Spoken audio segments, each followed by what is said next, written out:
let's make some turnovers. And we're gonna of course need some apples, so personally I like to use Granny Smith, but any relatively tart apple will work well here. So just start by peeling about 1 pound of apples, which in my case is just 2 large apples, then dice them up into about 1/2 inch cubes. You can really cut them to any size you like, but I found that this size works pretty well as a filling for turnovers. Then once they're cut, just set them aside for a minute and start heating up a heavy bottomed pot over medium-high heat. In here we're gonna melt 2 tablespoons of butter, and I like to let it brown slightly to really add some nice depth of flavor. So at that point, reduce your heat to medium and stir in your diced apples. Their moisture should help to deglaze the pan a bit and prevent the butter from browning any further. Then add a pinch of salt along with 48 grams or 1/4 cup of light brown sugar, 1/2 teaspoon of cinnamon, and about 1/4 teaspoon of freshly grated nutmeg. And that's all we're going to put in the filling, so now just let the apples cook for about 3 to 5 minutes until they soften up and become a bit sweeter.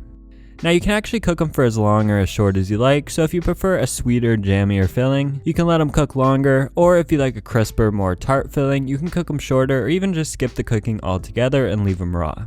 And by the way, this also makes a great apple pie filling, so you can definitely use it for a full-size pies as well. Anyways, for me, about 3 to 5 minutes of cooking is the sweet spot, so once they've reached their ideal texture, just remove them to a separate bowl and allow them to cool to room temperature.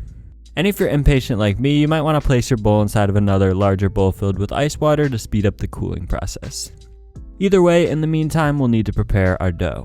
So you will need to have some dough already made up at this point, and in this case, I'm using my flaky all butter pie crust, which I covered in a video a couple of weeks ago, so make sure to check that out if you want to learn how to make it. I'll leave it linked below. But puff pastry dough would also work well here in place of the pie dough, so just use whatever you prefer. So after removing the dough from the fridge onto a floured surface, I'm just going to let it rest for about 5 to 10 minutes to let it soften up a bit. And you'll also want to start preheating your oven to 400 degrees Fahrenheit at this point, which is about 205 degrees Celsius.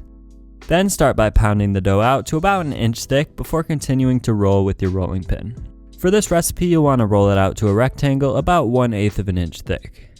If you need to patch up a few places here and there as you roll in order to make it more rectangular, feel free to do that as well. Then divide the dough up into several smaller rectangles depending on how big you want your turnovers to be. I wanted to make pretty small ones in this case, so I divided my dough up into 6 rectangles. Now by this point, your apple filling should be cooled to room temperature, so it's time to start forming the turnovers. So just pile a small amount of your apple filling into the center of each one, then carefully fold them over, but not all the way. You want to leave about 1/2 inch of space so that you can fold the bottom half back over to form the seam like so.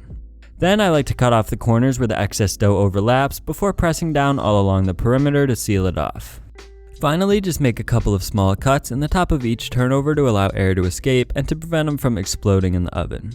Then transfer them to your baking tray, either lined with parchment paper or a non-stick baking mat like I'm using here, and brush each one with your egg wash, which just consists of 1 egg beat together with about a teaspoon of water. Now optionally, you can also top them with a generous amount of granulated sugar, and personally I like to use this larger grain raw sugar because it adds a nice texture to the top of the turnovers. Then throw that tray into your preheated oven and let them bake for about 25 to 30 minutes until they reach a perfect golden brown color.